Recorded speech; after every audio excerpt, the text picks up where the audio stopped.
Vou ficar firme, mesmo os dias difíceis.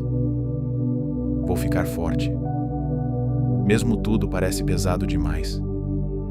E acima de tudo, fico com o Senhor meu Deus, porque o Senhor existe resposta, direção e força para vencer tudo.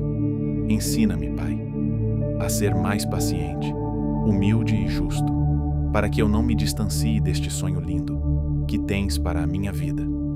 Não permitas, Senhor, que as vontades do mundo sejam meus únicos objetivos. Limpa meus olhos e coração, para que eu não me deixe guiar por esses desejos frágeis e ambições egoístas que enchem os bolsos, me esvaziam a alma. Eu não negocio a minha fé para agradar pessoas. O Senhor, meu Deus, honra quem permanece firme. Amém.